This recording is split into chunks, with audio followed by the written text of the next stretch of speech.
actualité bi day moo tax ku nekk ci ñun war jóg wax parce que nit ñépp ñu ngi jaaxle ñu ngi wax ku nekk yaa ngi xool fooy tuñ tuñ soo demee ba sa réew nekkoon ci jàmm ngay dund ñuy jàppi nit ñuy tëji nit ñuy raafale ay nit ñuy gund xataali nit di tiitali nit képp koo xam ne réew mi moo la ñor war nga jóg wax ci et occasion bii ñuy dund nga xam ni kenn nekkatul ci jàmm xelu kenn dalul li ñu war mooy ñu jóg nag défendre suñu réew défendre suñu démocratie parce que démocratie bi moo nekk en danger lii nga xam ne mooy la ñuy dox ñu di ko dund depuis ay fan ñëpp dañ ni woon affaire privée la mais ñëpp d'accord nañ ni amul li privé parce que li privé su fekkoon lu ni mel noonu la bis bu jot nit ñi dem tribunal gis ñu fay ñu di ko fa àtte donc la mu doon privé su awoon fa mu war aw coow du jub mais li ko gën dëggal Fabrice week-end bi kenn ci ñun mënul jot ci rajo ci télé ci journal écrit ak parler. waaw mais tontu du forox. waaw dana ñëw mais c'est-à-dire suñ lay jiiñ dëmm ngay fekk la ngay soccoo yeelu liir day doon problème te loolu mooy li fi dal la majorité au début c'était tenu à l'écart dégguñu kenn man sax dama mu jëgg ni gars yi wax gaa ñu li xew guléet ñii day seen yoon nekku ci bii pa mais li ñu def samedi ak dimanche moom wane nañu ñi leen doon dénoncé naan ñoom la jox nañ leen dëgg tey te jël li nga xam ni moom la ñuy doxal nii baaxul ci réew mi moo tax il nous faut résister nemm moom baaxul noppi baaxul toog baaxul parce que jamono ji ku ko defit yaa ngi def loo xam ne ëllëg di nga ko rëccu te dama ni ku yaakaar ni tuuru kii la sa bos du ñëw ak ñii tuuru ñëpp ay ñëw dama wax sénégalais nañu xool de 2012 à léegi ban leader politique lañ tëjul kaso wàññi leen ko rek su ngeen demee na ngeen ko wàññi ñi fi nekk ñëpp nag ñi nekk gouvernement ñi nekk opposition seetal 2012 la ku ci ñamul kaso donc lii raam ku nekk soo naan sama tuuru kële la sama bos ñëwagul yaa ngi nax sa bopp donc nañu taxaw défendre suñu démocratie nañu taxaw défendre suñu réew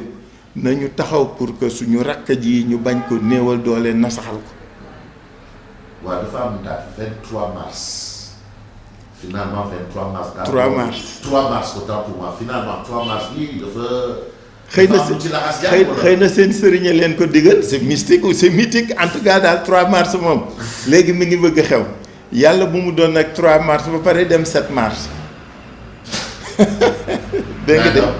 bu mu doon 3 mars rek jeexee 3 ba 7 mars en tout cas liñ ko taamoo daal ñoom ñoo xam ñu taamoo ko mais ñun liñ ko war taamoo mooy dañu war jóg xeex bañ booloo nag gis nga l'opposition la ñoo war ànd doon benn say xeex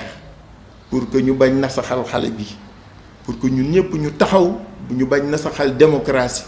ñun ñëpp ñu taxaw pour que réew mi démocratie gën fee jub du xeexu benn nit xeexu ñëpp la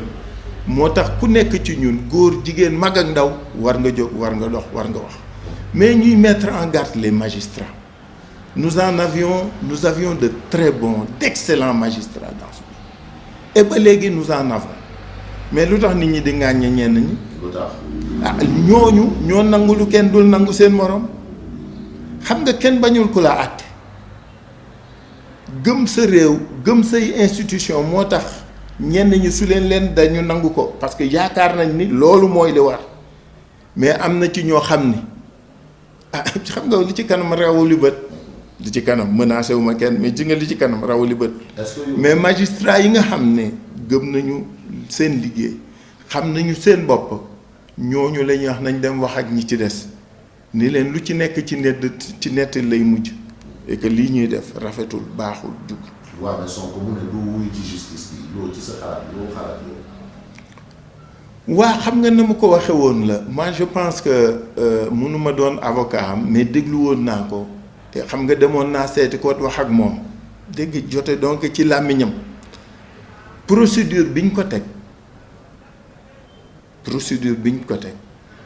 la d'accordul la weddi donc mu ni comme que weddi na ko du dem mais yaakaar nañ ni ñi ci dox ñëpp mooy même su ñëlee di jalgati yoon yow waroo jalgati yoon parce que nag gis nga soo gëmee yàlla gëm dëgg doo tiit doo ragal doo jaaxle te doo saalit ñàkk saalit boobu mooy tax ëllëg dana dem mu di wuy ji su ma doon moom. est-ce que Khalifa Sall mi ngi ci opposition ba léegi. mais mënuma dem feneen man bokkuma pouvoir li man opposition laa bokk sama dox sama wax sama xëy sama xalaat sama lépp mooy opposition bi dajaloo nañu dajaloo doon benn doon say xeex sinon daañ lay roppat benn par benn ba dootuñu doon dara suñu doole mooy suñu ànd suñu doole mooy suñu juboo suñu doole mooy suñu xeexandoo yëkkantandoo dóorandoo résister il faut résister.